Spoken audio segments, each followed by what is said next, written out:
আসসালামু আলাইকুম। আজকের বাজার বিশ্লেষণ ইউটিউব চ্যানেলের পক্ষ থেকে আরও একটি নতুন ভিডিও নিয়ে হাজির হলাম। আজকের ভিডিওটি খুবই ইম্পর্ট্যান্ট।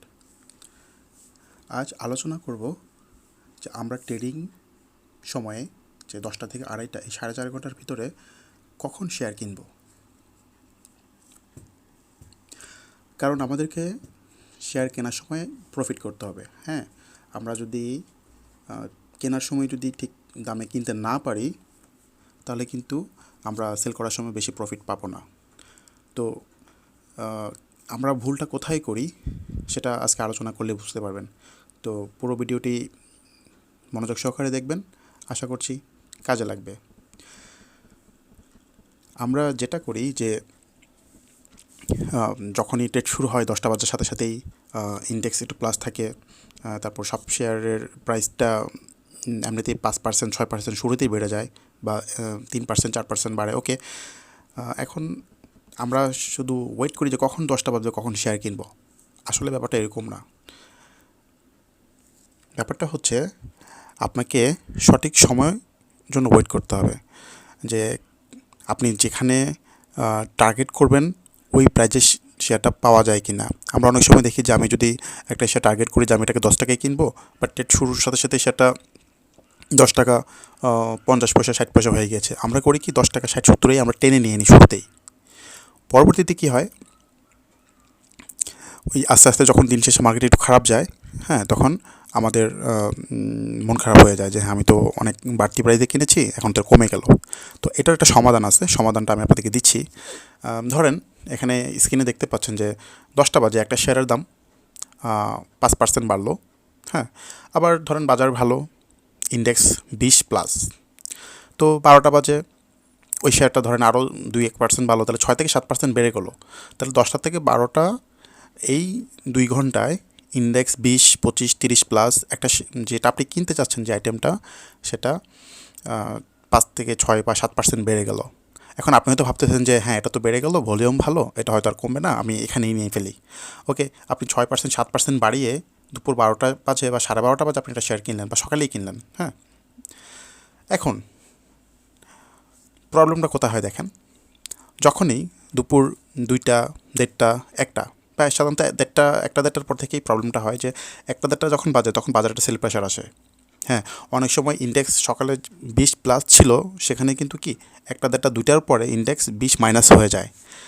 সেই হিসাবে আপনি যে শেয়ারটা 5-6% বাড়িয়ে কিনেছেন সকালে, সেটা যখন 2টা বা 2টার পরে ওইটা 5 থেকে 6% মাইনাস হয়ে যায়। এবার আপনি হিসাব করেন যে আপনি 5% বাড়িয়ে কিনেছেন সকালে, দিন শেষে 5% মাইনাস, তাহলে একদিনে আপনার কত? 10% লস।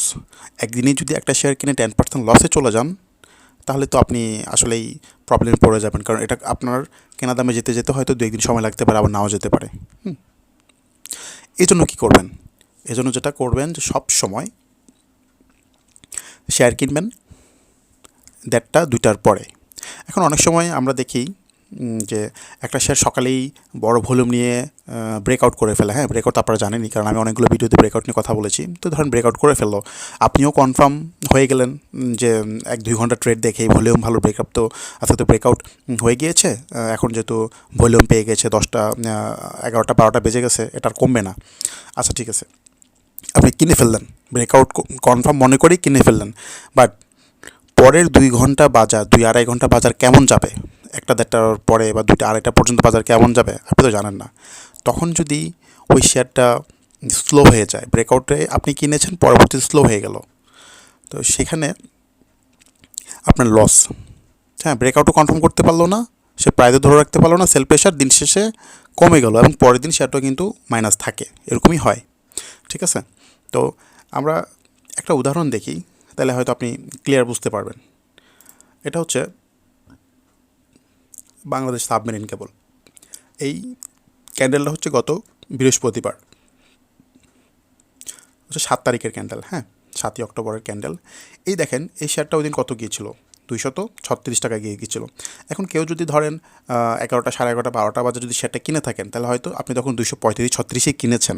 ঠিক আছে, কিন্তু যখনই 2টা বা 2টার পরে বা 2টার আশেপাশে লাস্ট মুহূর্তে কথা বলছি, লাস্ট মুহূর্তে যখন এই শেয়ারটা হ্যাঁ কমে 27 টাকায় চলে আসলো, তখন আপনার কেমন লাগবে বলেন? কিনেই তো আপনার মোটামুটি 3.5-4%, 5% নাই হয়ে গেল। তো এখন আপনি যদি শেয়ারটা 2টার পরে কিনতেন, 2টা 5, 2টা 10, 2টা 15 এই সময় যদি কিনতেন, তাহলে আপনাকে 227, 226, 225 বা 228, 29 এই লেভেলে কিনতে পারতেন। তাহলে আপনার কি মোটামুটি বাই প্রাইসটা ঠিক হবে বা ঠিক ছিল আর কি। হ্যাঁ, তো এই জন্য যে একটা শেয়ার বেড়ে গেছে এটা হয়তো আমি কমে পাবো না, আর কমবে না, এই চিন্তা ভাবনা করে হুট করে একটা শেয়ার টান দিয়ে কিনে ফেলবেন না। এই যে দেখেন, সাবমেরিন কেবলটা কিন্তু আহ, ওই 10টা মানে 11টা 12টা পর্যন্ত কিন্তু বা 1টা পর্যন্তই কিন্তু সে কিন্তু কি উপরে ধরে রেখেছিল। আপনি তো আমরা যারা ব্রেকআউট বুঝি তারা তো হয়তো মানে কনফার্মই হয়ে গিয়েছেন যেটা ব্রেকআউট করেই ফেলেছে। বাট দিন শেষে যখন সে 27 টাকা চলে আসলো তখন তো ব্রেকআউটও হলো না, তারপর ক্যান্ডেলটা খারাপ, দ্যাট মিন সে রবিবারে মাইনাস থাকবে, শুরুতে হয়তো দিন শেষে রিকভার করে ফেলবে। এটা জাস্ট একটা ধারণা দিচ্ছি। তো উদাহরণটাতে আপনারা বুঝতে পারছেন যে কি শেয়ার সবসময় কিনবেন একদম শেষ সময়ে। এখন অনেকের কমপ্লেইন থাকে যে আমি তো আসলে হাউসে ফোন দিলে ট্রেডার 2টার পরে ফোন ধরে না। না, এটা কোনো কারণ হতে পারে না। ট্রেডার তো লাস্টের আধা ঘন্টা তার বসে থাকে না, ট্রেডই করে। তো সে যদি আরও 10 জনের ট্রেড করতে পারে, আপনারটা কেন ট্রেড করতে পারবে না? আপনারটাও করতে পারবে। ঠিক আছে, ট্রেডারকে আপনি বুঝিয়ে বলবেন যে আমি সবসময় 2টার পরে শেয়ার কিনবো। এখন অনেক ক্ষেত্রে হয় যে আসলে সবসময় যে 2টার পরে কিনবেন তা না, কখনো কখনো সেটা হচ্ছে মাঝে মাঝে যেটা হয় যে কিছু শেয়ার আমাদের মানে যখন ট্রেড শুরু হয় 10টা বাজে দেখি যে ওইটা মাইনাস থাকে, হ্যাঁ, 1-2%, 3%, 4% কমে যায়। হ্যাঁ, সেই ক্ষেত্রে আপনি যদি বুঝতে পারেন যে হ্যাঁ এটা এখন মাইনাসে আছে, এটা দিন শেষে ঘুরে যাবে, সেই ক্ষেত্রে আপনি সকালেই কিনে ফেলেন, তখন আপনাকে 2টা পর্যন্ত ওয়েট করতে হবে না। ঠিক আছে, তো এটা আসলে আপনাকে ট্রেন্ড বুঝতে হবে। একটা শেয়ারের ট্রেন্ড যদি আপনি বুঝতে পারেন তাহলে আর কোনো সমস্যা নাই। বাট বেশিরভাগ ক্ষেত্রেই আপনি চেষ্টা করবেন একদম 1:30-2টার পরে শেয়ার কিনতে, তাহলে আপনি ব্রেকআউটও কনফার্ম হয়ে কিনতে পারবেন এবং প্রাইসটাও কনফার্ম হয়ে কিনতে পারবেন। ঠিক আছে, তো এটা নিয়ে যদি কোনো প্রশ্ন থাকে অবশ্যই প্রশ্ন করবেন। আরও নতুন নতুন ভিডিও দেব।